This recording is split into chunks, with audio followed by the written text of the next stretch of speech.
If you go back, at least in much of Western history, but I'll talk specifically here about the United States, there was a time in the early 20th century where people were asking the question of, I don't like the miracles. Like the virgin birth was really offensive to people. But they thought that Christian views on morality, and especially sexuality, were really important. Well, really, that's reversed. Now, I just don't find many people, they if you believe some outlandish things, that's fine, as long as it doesn't affect anything, as long as it doesn't affect them or affect anything else. Whereas their our views on morality, to them are deeply offensive because they do affect society. Unapologetic from Premier Unbelievable. Colin, thank you so much for joining us again. We've talked about some of the influences on Tim Keller's life. We were looking at the book that you've written and some of the way that his theology was formed. But I'd love to focus in this episode on cultural apologetics. And obviously you are quite passionate about this. Tim Keller was passionate about this. So if you wouldn't mind, I might just ask you a couple of quick questions about yourself, just to give a little bit of context to people, because obviously lots of people will know who Tim Keller is. But again, just in a tiny little nutshell, what was your experience, Colin, of God while you were growing up? So I grew up in a mainline Methodist home, and so I was definitely exposed to church. I was exposed to Christianity. I had a sense of responsibility before God, of moral truth. But I also remember, for ways that I can't really understand or articulate, thinking that it was all false and that my generation was not as dumb as previous generations and that we would leave all of this behind. But I had a profound experience of grace and acceptance and love as a teenager at age 15, and really set me on the same trajectory that I've been on ever since then. So it was a radical shift, and in many ways I was pretty morose and confused, and I thought happy Christians were really obnoxious. But God was kind to open my eyes and really, just bottom line to save me at age 15, and really grateful for that. And obviously, I'm sure, there's been some sort of key moments along the way for you, hasn't there? Well, no doubt about it. I mean, I developed a lot theologically in my college years, kind of set me on a specific kind of reformed tradition there. And then I started working at Christianity Today magazine shortly after that, because I'd studied history and journalism, and got exposed early on to Billy Graham's ministry. I got to meet Billy Graham, and I got to work on a book about him. I've been thinking about that a lot lately, that so far in my career, bookended at the beginning with Billy Graham and then more recently with Tim Keller. But I can't think of any better place to be able to study. But I went off to seminary, Trinity Evangelical Divinity School in Chicago, and that was really formative. I got to stay with Kevin Van Hooser on cultural hermeneutics, and that was just an absolutely memorable experience. I've always loved the way, kind of an interdisciplinary approach. The way I tend to come at things is a combination of Bible and theology, sociology, literature, history. David Wells is one of my heroes, a longtime professor at Gordon Conwell. The way he integrates these different disciplines together, you could toss in journalism in there, but it's just been kind of a strange little career so far. But I mean, in some ways, what an interesting way to sort of look at the way that culture has shifted, obviously with the sort of academic study of cultural hermeneutics, and then some of the things that you would have inevitably seen as the editor of Christianity Today. So what are some of the ways that you've seen culture shift over the last 30 years, do you think? Well, there's simply no doubt, and we talked about this as we launched the Keller Center for Cultural Apologetics, the way that in my upbringing, as well as Tim's ministry in Hopewell, Virginia, and I'm not saying this is the same around the rest of the West, including the UK, but certainly in the United States, for much of the 1970s into 1980s, evangelism was often connecting together ideas that people already had in their heads, but couldn't quite understand the implications of. So it's one reason why revivalism has been such an important movement, because it's not that people are unaware of the gospel. It's that they haven't had an experience of it. So for me, again, I knew most of these things, but I had not seen it lived out by people who were truly passionate about Jesus, especially my peers. And Tim, he used to use a curriculum called Evangelism Explosion in the 1970s, very successful, brought many people to the Lord, of basically saying, do you know where you'll go today if you die? And it's walking people through how can't boast in our own works, but only in Christ's salvation to be saved. The difficulty now is that I don't think that's a particularly burning question for people. People do not seem preoccupied in the 21st century the way they were with Martin Luther in the 16th century about eternity and purgatory and all those things that occupied them and continue to loom large in the Western mindset ever since. So that's the main difference that I see. There are still many pockets of the United States where what I'm saying has not changed.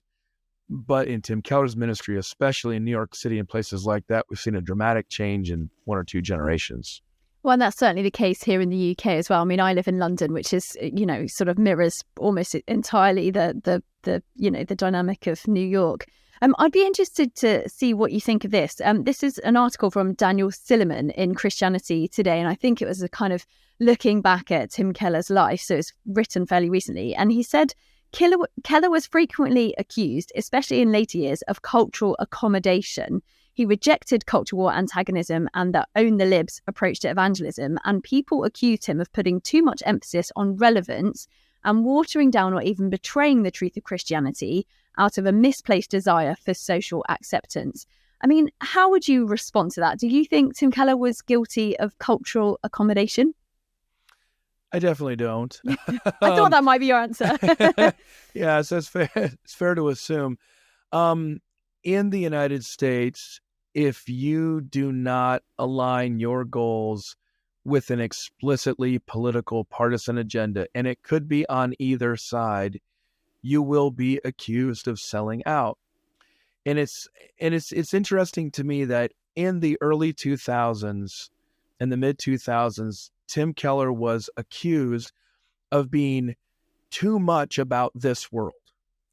The thought was his Reformed theology, his views of vocation, of work, of mercy ministry, of justice were too focused on this world, just like the mistakes supposedly that Kuyper and Bavinck and others had made. But now it's interesting that at his time of death, now he gets the opposite criticism, that he didn't care enough about this world. But he was the same Tim Keller. It was the same Reformed theology. It was the same evangelistic thrust with a concern for justice and an avoidance of partisanship. It didn't matter if the partisanship was President Bush, with whom he was friends, or President Obama, with whom he was friends, or President Trump, who was from, of course, his same city. It didn't matter. It was the same problem in each case. It's simply that partisanship in the United States has been ratcheted so far up, not only because of social media, but also because of continued changes in our culture, that accusation has come. I think the only aspect that does have merit in that further conversation is that what is the role of pastors today in speaking to social ills, and what is the relationship of that to evangelism? If we would say we shouldn't address justice questions because that would distract people from evangelism, then that's definitely wrong. I don't think that's what Tim did, but I do think that's where some of the legitimate concern comes from, of saying we have to be able to do both things at once. Speak about significant problems in our culture, could be anything from transgender to racism, anything like that, and also evangelize. We have to be able to do both. Well, let's talk a little bit about the Keller Center for Cultural Apologetics. So what is it and where did it come from? What was the idea behind it?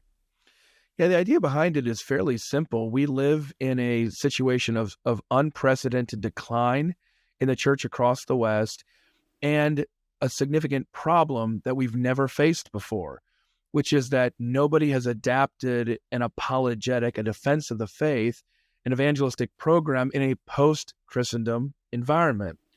And so, for me in Birmingham, Alabama, in the United States of America, that seems a little bit ludicrous to talk about. But the point of the Keller Center for Cultural Apologetics is to bring pastors and church leaders like me into conversation with significant church leaders in Melbourne, Australia, in London, in Sydney, Australia, in all kinds of different places across the West, where we can be collaborating to say, we're not going to be able to just repeat things that Tim Keller did, but we can try to adapt some of his methodology and his awareness to our own day. He's not the kind of person who would have told us, in fact, we got a chance to talk with him, has to be one of his last public conversations. He helped to talk us through some of the things that we need to do. And one of the things he recommended is we need to retrain pastors in continuing education to be how to be conversant with this post-Christendom, post-Enlightenment type setting. He did a lot to try to do that, but he even sensed that a lot was changing underneath his own feet right now. So his message to us was, don't go back to the 1990s and what I did. You're going to have to figure this out for yourself. The Keller Center for Cultural Apologetics is trying to figure that out for ourselves in this generation. We're inspired by Tim, but we can't take all of our cues from Tim. Now, this may have just been me in the UK, but I know quite a few sort of people on my social media and things like that were all slightly balked at the idea that Tim Keller's name was in the title. Right. I mean, I think in light of things like RZIM and things like that, I mean, was it important for you that Tim Keller's name was in the title? And how would you respond to people that think that it's not a great idea? Oh, I think Tim was the first person to say that it was not a great idea. But I can pretty, I think, easily explain why it had to be that way. Let's imagine that I said, we're starting the new Center for Cultural Apologetics. And you'd say, what's cultural apologetics? And I'd say, well, it's like what Tim Keller does. Or even let's just say we'd called it the Center for Public Christianity or something. You'd say, well, what are you guys trying to do? Well, we're trying to do cultural apologetics. What's cultural apologetics? It's what Tim Keller does. It's really a way of helping people to understand very quickly what we're trying to do and being able to say, oh, it's like what Tim Keller did, but we're trying to do that in our generation. He's not in charge of it. He never was in charge of it, but it's the kind of work that we're doing. That's the difference. Like we don't have any family on the payroll. Tim was not. He was a board member of TGC before he died at the time of his death. So in that sense, he was part of the overall group, but it wasn't a family ministry in that way. And I think it's just a simple way to be able to talk about it. But I do appreciate especially people's concerns about that. And I hope that people are encouraged by just the different testimonies people are giving to Tim's life. And there are some really clear contrasts to Ravi Zacharias and to others. And so I'm sensitive to the concern. I respect it. That's just why we went in a different direction. So I'm going to twist that question back on yourself because you asked, what is cultural apologetics? So how would you define that? What is cultural apologetics? And I suppose significantly, why is it important? Yeah, so when we're talking about defending the faith, there's a lot of different directions that we can go here. But usually when people think apologetics, they think rational arguments made by individuals. But Tim's view is that that's overly adapted to the Enlightenment. And so the Keller Center's view of cultural apologetics is we have to get underneath. We've got to get underneath the assumptions of identity of the Enlightenment. And so he would say, and this is how we helped to form the center, he would have said, what we need today are not so much more writings about the resurrection and its historicity. Now, of course, he loved N.T. Wright's work on that. So he wasn't saying that we don't need it at all. He was just saying the particular demand of the moment is things more like Augustine's City of God. So he was a huge encourager of Christopher Watkins' work on biblical critical theory. He was saying we need more stuff like that questions the assumptions of our civilization and helps people to see, like to question their questions. to not assume their assumptions. We've got to destabilize people's confidence that is unwarranted and even in some ways irrational, the way that morality has been detached from transcendence, for example.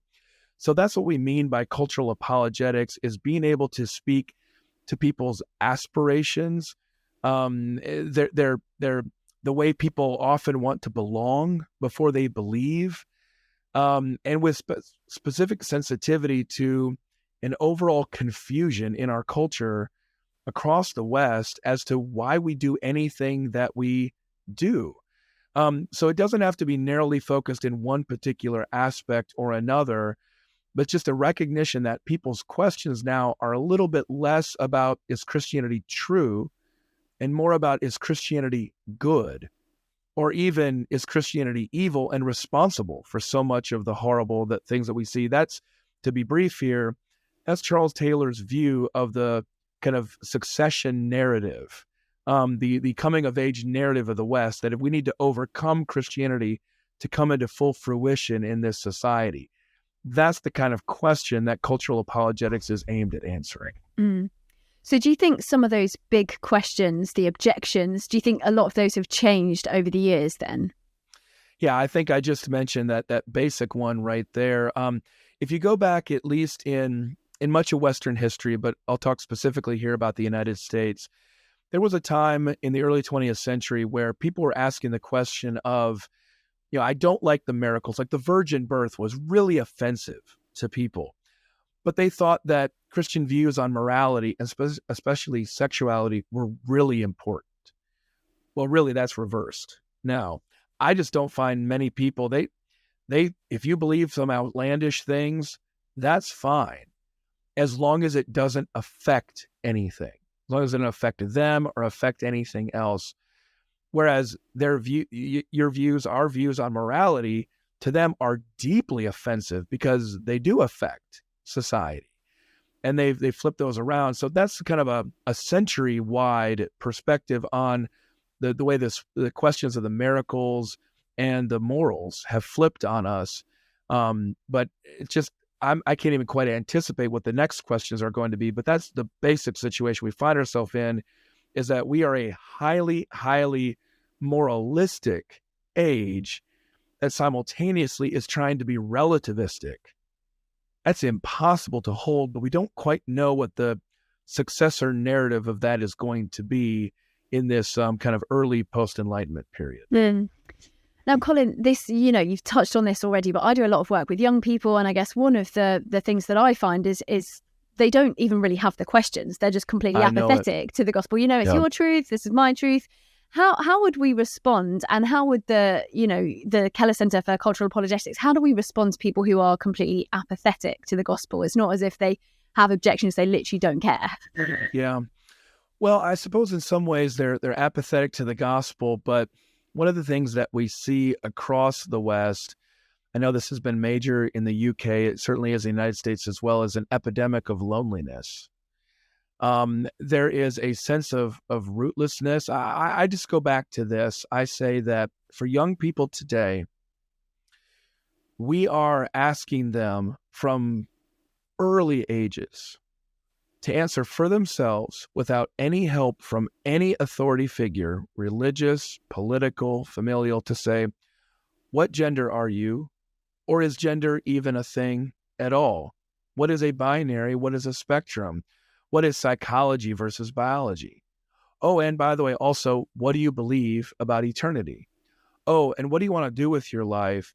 Make sure you make a lot of money and you're really famous, but at the same time, you have to be devoted to justice and you can't be toxic and abusive in your leadership.